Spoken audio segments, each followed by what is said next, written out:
everybody, and welcome to Tony Robinson's Torah podcast. I'm Tony, and I'm happy to invite you to episode number 12. So let's get right into it.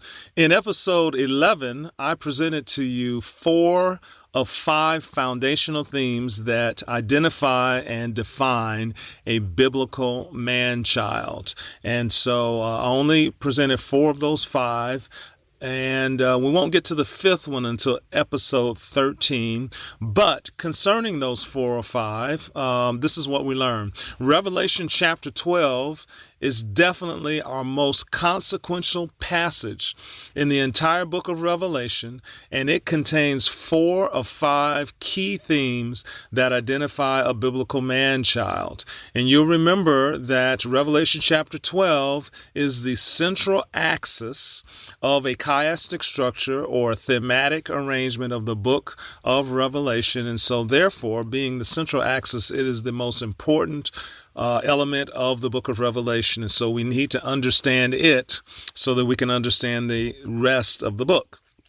So Revelation chapter 12, therefore, is the starting point for understanding how the Bible identifies and defines a man-child. Furthermore, we found that 3 of the 4 themes that we looked at in episode 11, 3 of those those things occur in Psalm 2. Okay, and so what that means is that Psalm 2 is an important passage that will help us identify and define a biblical man-child. And so that's how thematic analysis works. What we do is we find a particular passage and we make thematic connections to other scriptures that thematically connect with the passage that we're looking at. Okay, the goal is to find specific, objective, thematic connections between 2 passages. And once we've done that, the new passage that we've thematically connected to the old passage becomes more, it furnishes or it gives more information to help us understand our primary passage. So Psalm 2 is an important passage that's going to help us identify and define a biblical man-child. Okay, now I only gave you 3 themes last week that connected Revelation chapter 12 to Psalm number 2, the second Psalm. I only gave you 3. And what I told you last week is that there are other connections between Revelation chapter 12 and Psalm number 2. And these connections we're going to look at today in episode 12. Okay, so just a quick review. I'm going to breeze by the first 3. As a review from last week. But the first connection we found between Revelation chapter 12 and Psalm number 2 is that the man-child will be given authority to exercise dominion on Adonai's behalf. That comes from Revelation 12:5, where it says, she bore a man-child, and listen to this phrase here, who was to rule all nations with a rod of iron. And her child was caught up to God and his throne. So that phrase, who was to rule all nations with a rod of iron, that phrase is as I said last week, it is a direct allusion to Psalm chapter 2. It's not a quote of Psalm chapter 2. And I think I'm pretty sure that I might have called it a quote, not in episode 11. I was careful not to call it a quote in episode 11. But in a previous episode, I might have been a little excited and said that it was a quote. But it's not a direct quote of Psalm 2, but it is a very, very, very obvious allusion to Psalm 2:8-9, which says this, ask of me and I will give you the nations for your inheritance and the ends of the earth for your possession. Now look at verse 9. You shall break them with a rod of iron. You shall dash them to pieces like a potter's vessel. Okay. And so where it says that in Revelation 12:5, where it says the man-child will rule the nations with a rod of iron, that is clearly, objectively, and obviously connected to you shall break them with a rod of iron. The idea being there that the Messiah will rule. So that was the first connection between Revelation chapter 12 and Psalm number 2. Here's the second connection. There is a deadly conflict between the man-child and the serpent. Okay, so in Revelation 12:4b, it says, "And the dragon stood before the woman who was ready to give birth to devour her child as soon as it was born." So there's the conflict right there between the serpent and the man-child. Now, Psalm 2 verses 1 through 3 are thematically connected to that, because in Psalm 2, 1 to 3, we see the conflict. Why do the nations rage and the people plot a vain thing? The kings of the earth set themselves, and the rulers take counsel together against the Lord and against his anointed, saying, "Let us break their bonds in pieces and cast away their cords from us." And so right there we see the enmity between the seed of the serpent and the seed of the woman. Okay, and the seed of the woman. Now, in this case, specifically, again, Psalm 2 is a messianic psalm. Okay, it's a messianic psalm. And we showed in a previous lesson how this verse right here is speaking of the rulers. First of all, it's speaking of the rulers who set themselves against Yeshua, right? Because this verse is quoted. I think it's in Acts chapter 4, I believe, but don't hold me to that. But in the apostolic writings, this verse is quoted as a proof text for the persecution of Yeshua by the religious leaders. Okay, so we know it's messianic in scope, but again, as I said, it also pertains to the man-child of Revelation chapter 12. Another verse in Psalm 2 that speaks of the deadly conflict between the seed of the serpent, or the serpent, and the seed of the woman is in verses 10 to 12. "Now therefore be wise, O kings, be instructed, you judges of the earth. Serve the Lord with fear and rejoice with trembling." And right here in verse 12, it says, "Kiss the Son, lest he be angry, and you perish in the way when his wrath is kindled but a little." And again, that's because there is a deadly conflict between the Lord's anointed in Psalm 2 and the serpent and the seed of the serpent. Okay, and also, let's go to the third theme here, that Adonai will supernaturally preserve the life of the man-child, protecting him from the wiles and destructive schemes of the serpent. So that's taken from Revelation 12:5b, where it says, "And her child was caught up to God and his throne." And as I've said numerous times before, when Adonai caught the child up to his throne, that catching up is what saved him from the devil, because the serpent was standing in front of the woman ready to devour that child as soon as he was born. So his catching away is his deliverance by Adonai, so where he is protected. That's connected to Psalm 2 verses 8 through 9, where it says, "Ask of me, and I will give you the nations for your inheritance, and the ends of the earth for your possession.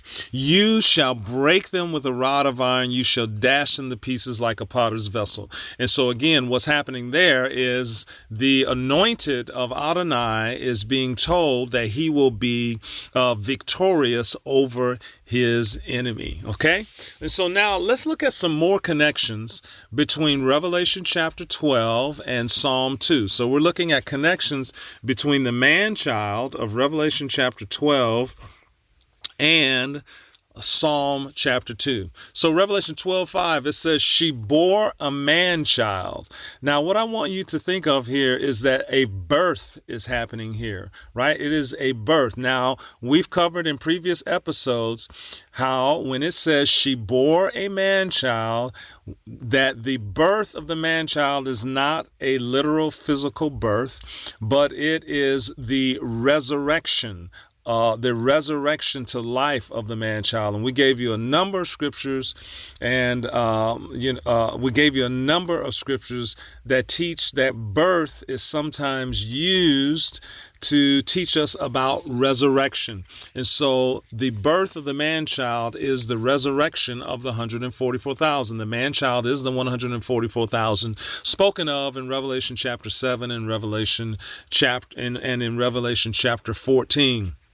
So that they are the first fruits of the resurrection. And just as Yeshua is called the firstborn from the dead, you see that? He's the firstborn from the dead. In other words, it's using the language of the firstborn as if you're talking about one who was born physically, right? The first male child born physically, but in Revelation, in the book of Revelation, I believe it's chapter 1, Yeshua is referred to as the firstborn from the dead. And see, again, you have that interplay there on birth, physical birth, but it actually means resurrection from the dead.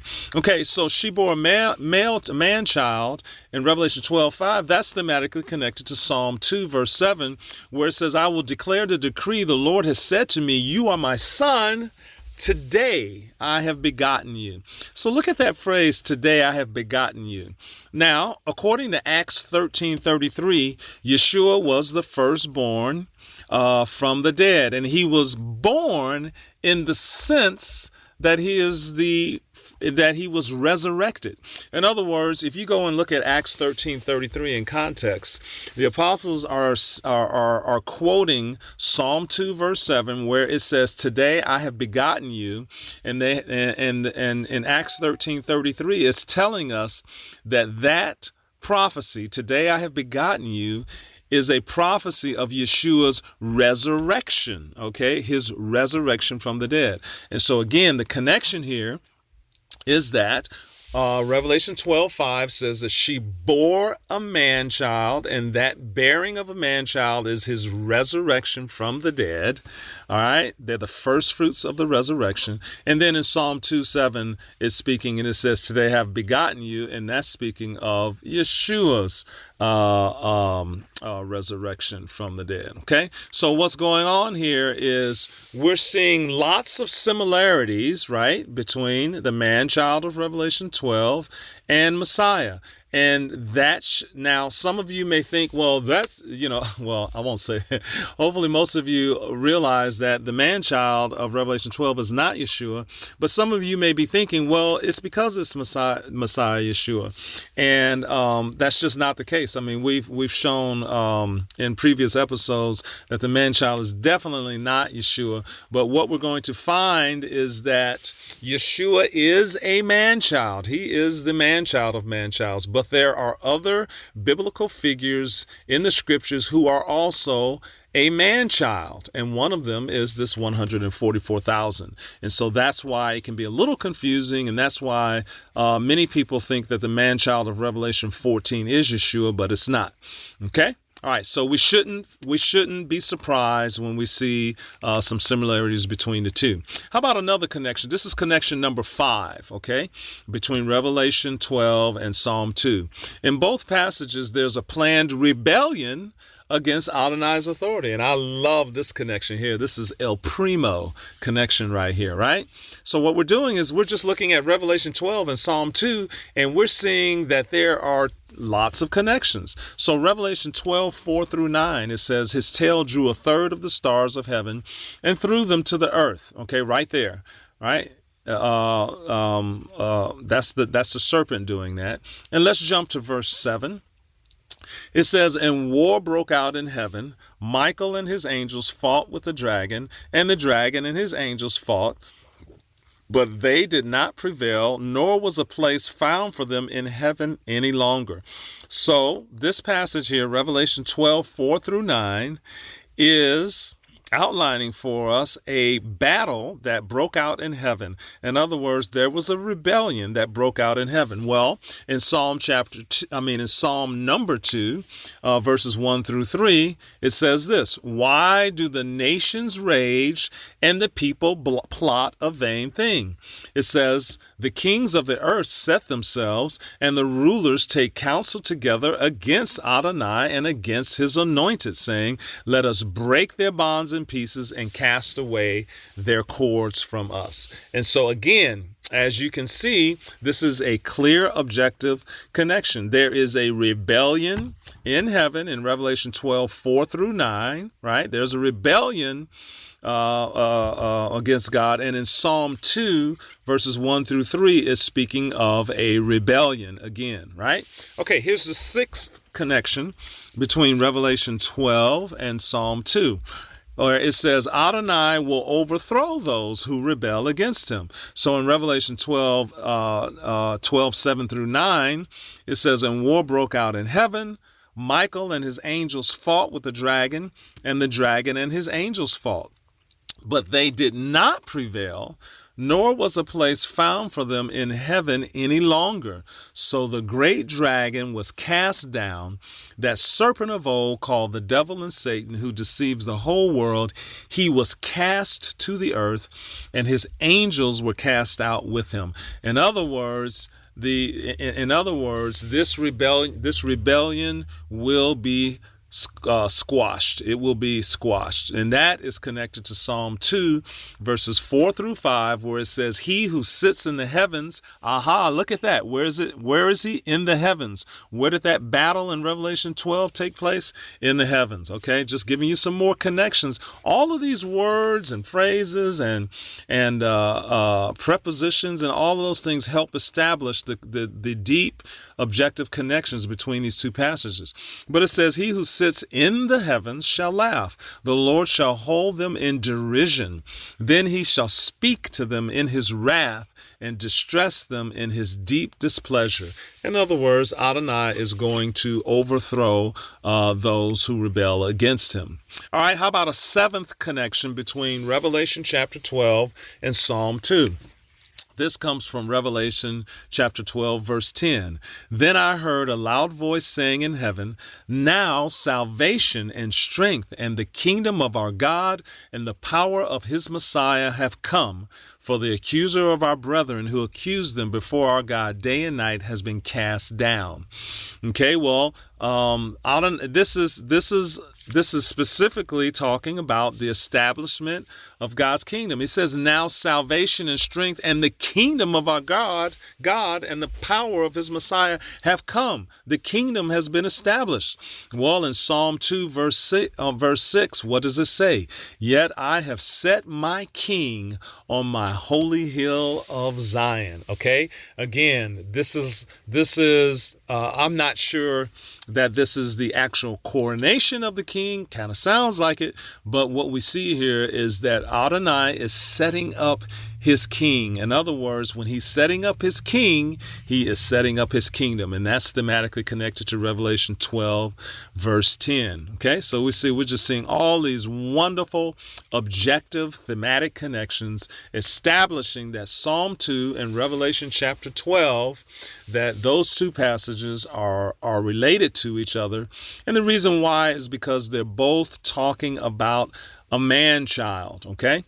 Revelation 12:12, all right? So our eighth theme connecting Revelation 12 and Psalm 2 is the call to rejoice. The call to rejoice. Revelation 12:12 says, therefore rejoice, O heavens, and you who dwell in them. Well, that's thematically connected to Psalm 2, verse 11, where it says, serve the Lord with fear and rejoice with trembling. Okay, again, a very, very, very, very clear thematic connection, right? And so what we see here is that we have 8 very, very well-defined connections between Revelation 12 and Psalm 2, and they underscore, they underscore the connection between Yeshua as the anointed Messiah.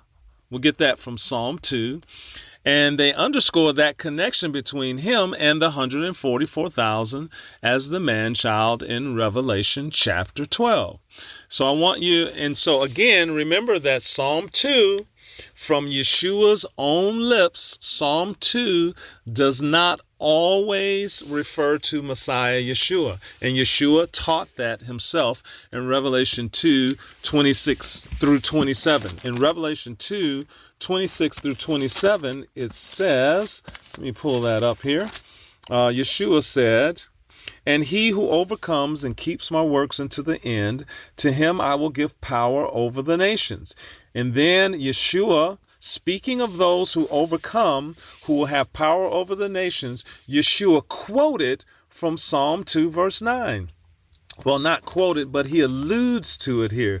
It says, he shall rule them with a rod of iron. They shall be dashed to pieces like the potter's vessels. So Yeshua is making a clear allusion to Psalm 2. But guess what? In Revelation 2:26 through 27, Yeshua did not say, hey, this is all about me. No, what he said is that Psalm 2, that we all know is messianic, Yeshua is saying it also has other applicability. It's not just to him. And he quoted it and so he alluded to it and said, this is also about those who overcome. And the overcomers are the 144,000. So I want you to remember that it's the man-child, or the 144,000, who will literally rule and reign on Yeshua's throne. Okay, and that's the reason why, all right, that's the reason why the man-child, or the 144,000 in Revelation chapter 12, that's the reason why people think it's Yeshua, right? The reason why is because they are going to literally rule and reign with Yeshua. And so many of the things that are messianic that pertain to Yeshua, like Psalm 2, are also going to pertain to the 144,000, because like Yeshua, they will sit on Yeshua's throne. And like Yeshua, they will rule the nations with a rod of iron. And that's why we see so many correlations between Yeshua and the 144,000. Okay, so it should not surprise us that that there would be many similarities between Yeshua and the man-child. Okay, but here's the point. The point is this: that although Psalm chapter 2 is literally a messianic psalm pertaining to the empowerment of Yeshua as the Messiah, to be king, it's also a veiled thematic prophecy of the man-child of Revelation chapter 12, showing how the man-child is walking in the prophetic footsteps of Messiah Yeshua. The similarities are striking and they are clear. Okay, but here's another striking similarity. And I just want to go back to something that we had mentioned earlier and just reinforce it. Remember, I said earlier that according to Acts 13:33, Psalm 2 verse 7 is quoted where it says, today I have begotten you. And we're informed in Acts 33 that is a prophetic declaration of the resurrection of Messiah Yeshua. Let's read it. Acts 13:33. God has fulfilled this for us, their children, in that he has raised up Yeshua. As it is also written in the second Psalm, you are my son, today I have begotten you. And what I want you to notice is how this equates with in Psalm 2 verse 7, it's saying, the apostles are saying that this verse 7 is speaking of the resurrection of Yeshua, right? It's speaking of the resurrection of Yeshua. And what I want to point out here is notice how that equates with what's actually happening in Revelation 12 verse 5. Because as we've taught in previous episodes, the catching away of the man-child, or the 144,000, to the throne of God is literally their resurrection from the dead as the first fruits of the resurrection. And so again, what's amazing here is that that Revelation chapter 12 makes so many allusions to Psalm number 2.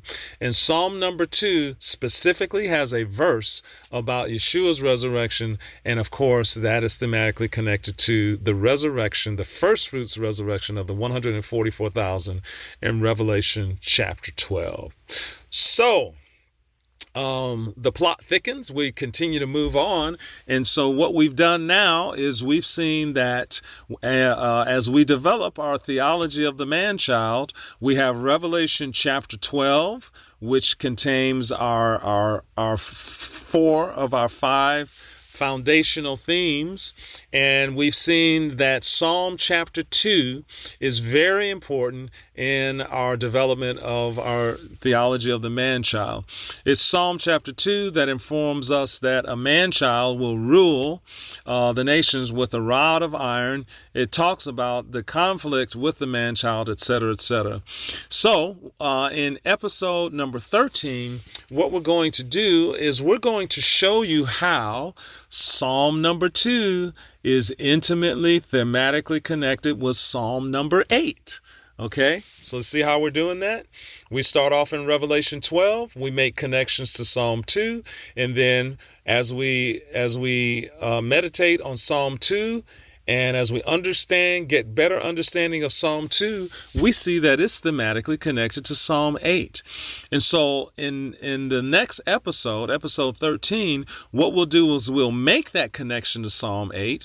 We'll go through Psalm 8 and see what other things or themes, right? Theme or thing, can we learn from Psalm 8 that will further help us identify and define a man-child.